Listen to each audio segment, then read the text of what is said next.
If you're a fan of the Italian team, you already know what to expect. Hope, potential, and in the end, frustration. But this time, things were even worse. Even team principal Fred Vasseur couldn't find the words to justify what happened. And how could he? There was no defense. Ferrari had everything needed to leave Melbourne with a great result: a competitive car, 2 experienced drivers, and a chaotic race. The kind of scenario where a sharp strategy makes the difference between victory and failure. But instead of seizing the opportunity, the team sabotaged itself once again. Hamilton and Leclerc were in solid positions, ready to attack as soon as the rain started falling. While Red Bull, McLaren, and Mercedes made quick, decisive calls, Ferrari froze. They waited, hesitated, and by the time they finally acted, it was already too late. Another race that could have been memorable, but turned into a red nightmare. And the result, a scandal. Hamilton, who momentarily found himself leading the race amid the chaos, saw his chance to fight for a podium thrown away. Leclerc once again was betrayed by poor strategic decisions. And Vasseur, he left Melbourne humiliated, facing a harsh reality. Ferrari still hasn't learned from its mistakes. This is only the beginning of the season, but we've seen this movie before. The question remains, will Shanghai be different, or is this just the first chapter in yet another Ferrari tragedy? If there's one driver who thrives in chaos, it's Lewis Hamilton. 7-time world champion, a master of handling unpredictable conditions, always ready to capitalize when the unexpected happens. At the Australian GP, he had a chance to turn a chaotic race into a historic result. And for a brief moment, he did just that. The rain came, and the track became a roulette wheel. Drivers had to make a quick decision: risk staying out on dry tires or switch immediately to intermediates. Teams like Red Bull and McLaren wasted no time. Ferrari, on the other hand, stood still. Hamilton, left out on track for too long, suddenly found himself leading the race. It was a glimpse of greatness, a reminder that he still has the ability to seize any opportunity. But something was wrong. Ferrari was not in control of the situation. While rivals made decisive calls, Ferrari followed its usual manual: wait and see. The problem? By the time they finally reacted, it was already too late. The track had turned into an ice rink, the safety car came out, and Hamilton plummeted from race leader to merely trying to salvage a single point. "We lost a big opportunity," he said over the radio, clearly frustrated. But let's be honest, he didn't lose it. Ferrari lost it for him. This race wasn't just a simple strategic mistake. It was a warning sign. If Ferrari can't make quick, effective decisions, Hamilton may have to start doing it himself. And let's be real, a driver of his caliber won't tolerate being at the mercy of an incompetent strategy team for long. The real question is, how long will Hamilton trust Ferrari to deliver? If Shanghai turns into another disaster, we may start seeing a much more vocal Hamilton within the team. And if he has to be the one making the strategy calls, is Ferrari really in a position to fight for championships?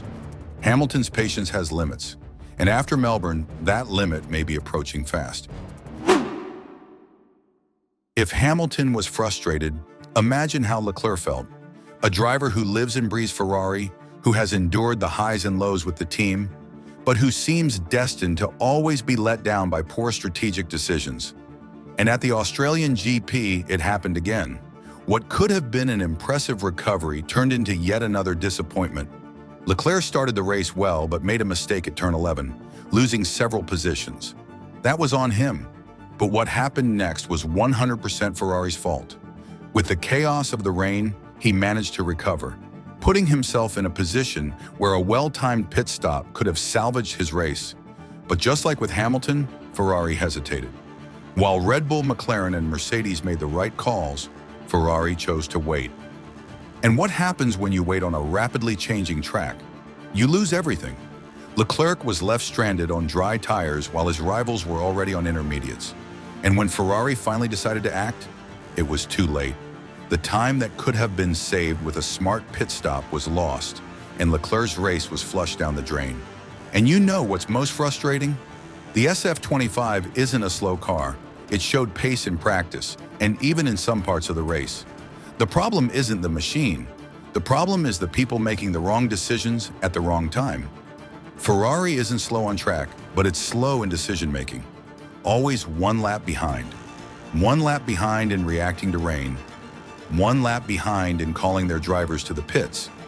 One lap behind in realizing that copying Red Bull, McLaren, or Mercedes strategies might actually be a good idea.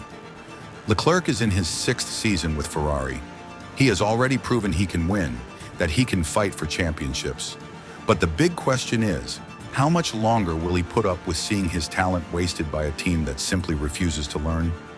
Will Shanghai be different? Or will we once again hear a frustrated Leclerc over the radio, wondering how Ferrari managed to mess up yet again?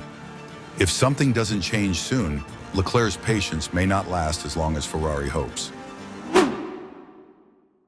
Ferrari always has an excuse. We have potential, we just need to execute better. But how much longer will that justification be accepted? In Melbourne, yet again, Ferrari had a chance to turn a strong performance into a great result and failed. Leclerc has been loyal to Ferrari since 2019. He believed in the project, signed contract extensions, and kept the faith. But for how long? Ferrari's potential can't just be an eternal promise. At some point, it needs to turn into reality. Fred Vasseur at least had the dignity to admit they made a huge strategy mistake. But honesty means nothing if the same errors keep repeating. Saying the car has more to offer isn't enough. They need to prove it. Ferrari must stop freezing at critical moments. While the top teams make decisions in seconds, Ferrari hesitates and pays the price. If this doesn't change now, Shanghai will be yet another wasted opportunity. Melbourne was a disaster, but Formula One doesn't wait. Shanghai is just around the corner, bringing the inevitable question: was Australia an isolated incident or the start of another frustrating season? Ferrari has a chance at redemption, but the time for excuses is over. Fans of the Scuderia know this cycle all too well. Promising start, strategic blunders, and empty promises to improve. If Hamilton and Leclerc point out flaws in the car or strategy, the team needs to listen. Hamilton didn't join Ferrari to fight for a single point, and Leclerc is tired of seeing his opportunities vanish due to bad decisions. The big question is, will Shanghai be a fresh start or the beginning of another Ferrari nightmare? The team still has time to turn things around, but the patience of both drivers and fans is wearing thin. If Ferrari doesn't show immediate improvement, there won't be any room left for empty words. Shanghai isn't just another race.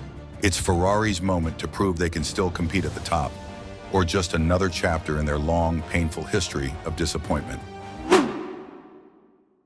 Shanghai is Ferrari's next chance for redemption, but this time there can be no hesitation.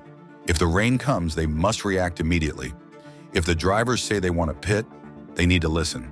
If the team truly believes it can fight for championships, now is the time to prove it.